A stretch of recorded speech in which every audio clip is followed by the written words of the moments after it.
Las señoras que están allí, que son mamás de dos muchachos asesinados, se quitaron las camisetas, se quitaron todo, mírenlas y no las dejan entrar. Pues queremos que otros vean el rostro de esas personas, que tenga rostro esa víctima, que tenga nombre.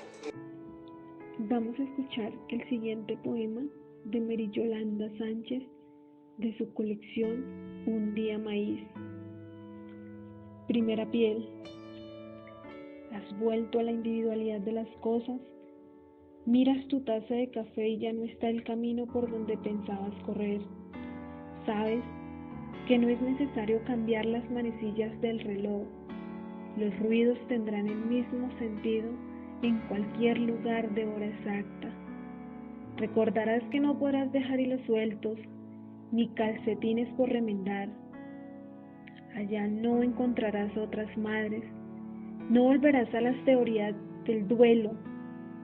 Tratarás de recuperar la historia de tu primera piel, pero tu calendario tendrá errores antiguos donde los pies escriben el miedo en la brújula de las multitudes. Reconocerás que son muchos los que andan sin sombra y al son de una larga duda, porque no hay quien repita sus pasos ni devuelva las caricias.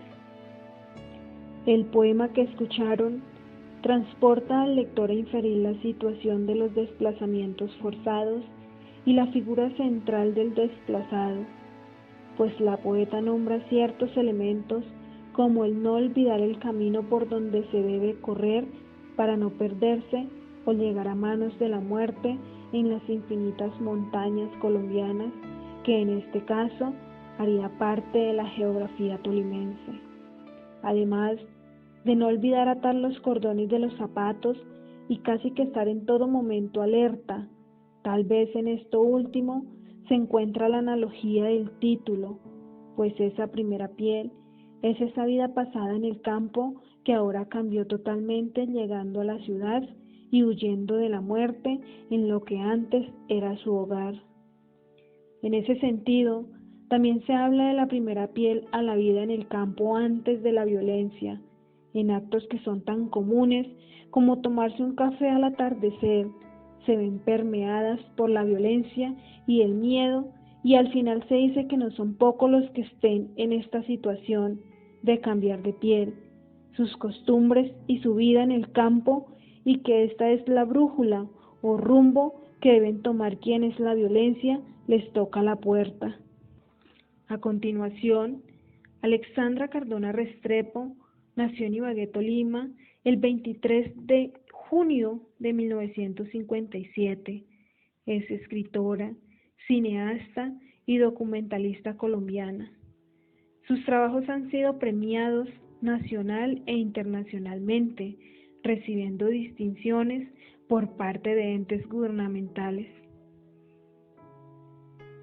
Entre sus libros encontramos Con todo el corazón, Crónicas de vida y sida, publicada en el 1995, y Un país donde todo ocurre, publicada en el 2005.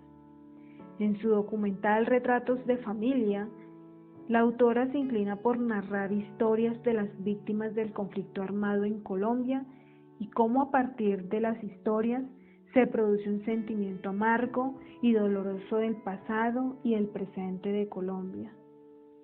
Cabe mencionar que el documental Retratos de familia muestra la desaparición forzada de 14 jóvenes en el año 2008 en el municipio de Soacha. Los jóvenes salieron de las casas con falsas promesas de trabajo y jamás regresaron. Meses después del mismo año, los cuerpos de los jóvenes fueron hallados en el cementerio de Ocaña al norte de Santander en fosas comunes, reportados como NN. Los jóvenes fueron asesinados por el ejército, haciéndole creer a Colombia y a la sociedad que eran guerrilleros dados de baja. Años después, se supo la verdad de los falsos positivos y de la corrupción moral más grave que hubo en Colombia.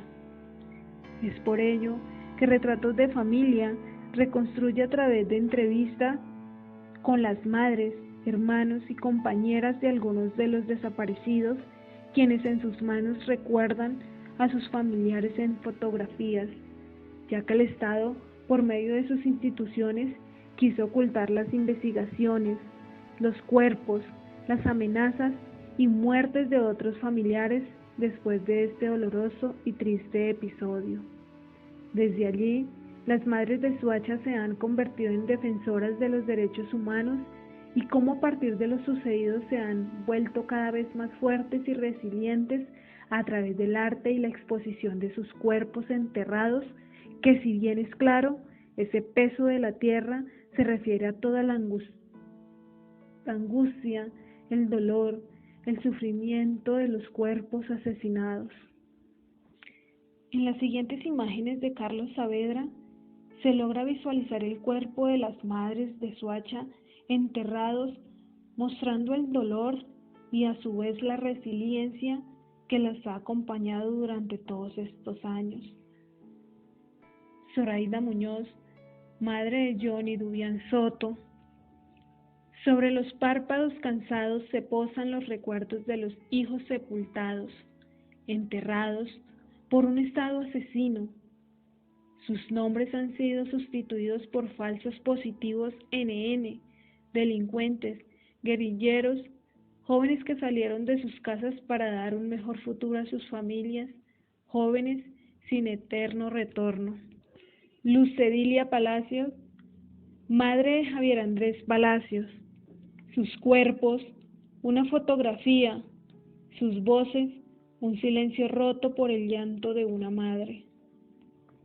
Jacqueline Castillo, hermana de Jaime Castillo, cuenta que fue una experiencia bastante dura.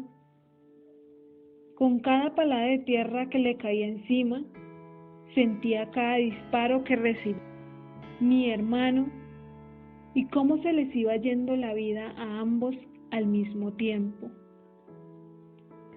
Seguidamente, se visualizará el rostro de algunas personas que han vivido algo similar, producto de la violencia, personas que son héroes invisibles, héroes que las personas no ven, pero que están entre nosotros. Para ello, el día de hoy se va a resaltar a madres y padres que a pesar de los problemas y las vivencias del conflicto armado, aún en la actualidad son personas resilientes que decidieron irse a otra parte, a otro lugar de Colombia para empezar una nueva vida con su nueva familia, sin olvidar y dejar en el pasado lo sucedido, que marcó sus vidas para siempre.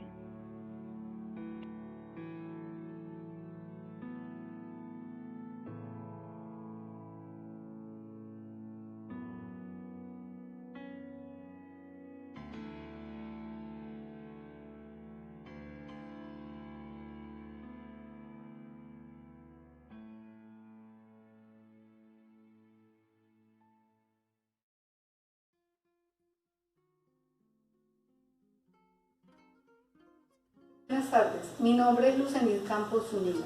Nací en 1974 en San Antonio, Tolima. Mi experiencia con la violencia es que cuando era niña, tenía más o menos 6 años, vivía con mi mamá en una vereda de ese pueblo, una vereda muy alejada. Solo eran mi mami y yo.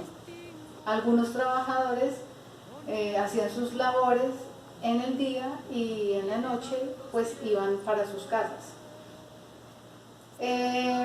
Sucedió que una noche la delincuencia común, la violencia en sí, fue y acabó con toda la familia de la casa vecina. Era otra finca que quedaba exactamente al frente de la de nosotros. Fue algo terrible que nos marcó mucho porque desde la casa de nosotras se veían los cuerpos tapados con sábanas blancas. A partir de ese momento, pues el miedo se apoderó no solo de mi mamá, sino también de mí. ¿Por qué? Porque pues era una niña y escuchaba el relato de cómo habían sido muertos a machete, y pues eso era algo terrible. Imaginarme eso fue algo muy terrible. Desde ahí, a las 5 de la tarde, nosotras ya cada día, ya a esa hora, estábamos encerradas. Pasó mucho tiempo, sentimos mucho miedo, y a raíz de eso mi mami decide vender su finca y cambiar de vida. A partir de ahí, nosotros nos vinimos para acá, para Ibagué.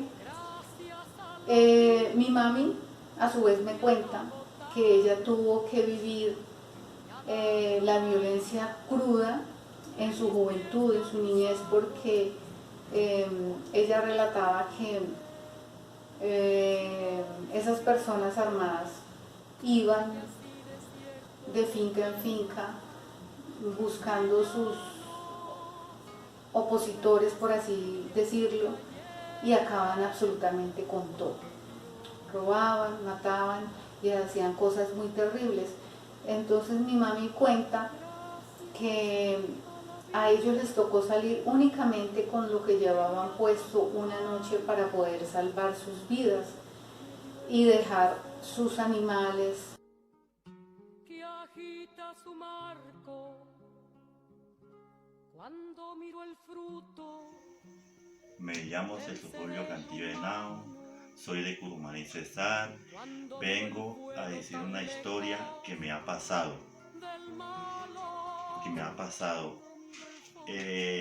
A las 6:30 de la tarde llegó mi papá a la casa y mi abuela se entronchó un pie, y en ese momento mi papá se puso a sobar el pie a mi abuelita, que la había entronchado. Eso pasa cuando llegaron dos guerrilleros fuertemente armados y le quitaron la vida a mi futuro padre. Y ellos salieron por el callejón. A llegar, dispararon hacia el patio que nosotros estábamos jugando. A nosotros dio mucho miedo. Ellos salieron, y eso se ve muchas cosas ya en ese pueblo, en Curumaní, Cesar, porque matan a gente con serrucho, con motosierra, con lo que haya, y lo descuartizan, eso mejor dicho. Se ve mucha violencia en ese pueblo, sí. Y yo vengo a contarle eso, que parecía como fuera el día de hoy. A mí me da mucho remordimiento eso. Sí, eso es muy duro para mí. Mi hermano, cuando llegaron después, como el MEI, llegó la guerrilla y llevó una máquina esa de escribir, cuando esa era una máquina manual, y a todos los colocaron a boca abajo en la casa. Llegaron fuertemente armados con granada, fusil, pistola. Mi hermano se voló, se fue pan de la vecina para el frente, y allá refugió, mientras tanto que nosotros estábamos pasando acá a boca abajo, que la guerrilla lo tenía amenazado a nosotros, haciéndole que a mi papá que era robador de olla, que era robador de chivo, de burro. Le metieron muchas cosas cuando nunca mi papá hacía eso. Mi papá era un trabajador de la alcaldía, que él trabajaba con una máquina niveladora de carretera. Sí, pues ahí les relato este caso. Pues hasta el momento, buenas noches. Para llegar a la conclusión de este reportaje debemos tener en cuenta varios aspectos, entre ellos resaltar la labor de la mujer en la sociedad colombiana y en los procesos de resiliencia de las consecuencias que ha dejado a su paso la violencia. Exactamente, debemos resaltar la participación en esta ocasión de Mary Yolanda Sánchez en este reportaje, pues es una poeta tolimense que incluye en sus relatos y poemas los flagelos presentes en el conflicto armado colombiano, como lo es la desaparición forzada, entre otros. También debemos tener en cuenta la misma imagen de la mujer desde el relato visto en el video. Una mujer que, a pesar de vivir en su niñez todas las secuelas de la violencia, logró superar y culminar sus estudios de bachillerato y carreras técnicas, que para esta época era bastante complicado por la situación del país y el no tener recursos para alcanzar estos objetivos. También formar una familia y educar 3 hijos, que son su orgullo en la actualidad, además de ser un ejemplo de madre y mujer ejemplar, siendo vista como imagen de superación ante las adversidades. Por lo anterior se pretende mostrar, como lo diría García Márquez en su texto 2 o 3 cosas sobre la novela de la violencia, publicada por primera vez en 1959, que lo más importante no es solo mostrar las tripas ni la sangre, y toda esta violencia cruda que se vivió desde el bogotazo y el bipartidismo, sino mostrar a la víctima y a sus muertos no solo como víctimas, sino como héroes pequeños y resaltar los procesos de superación ante las adversidades que estos tuvieron.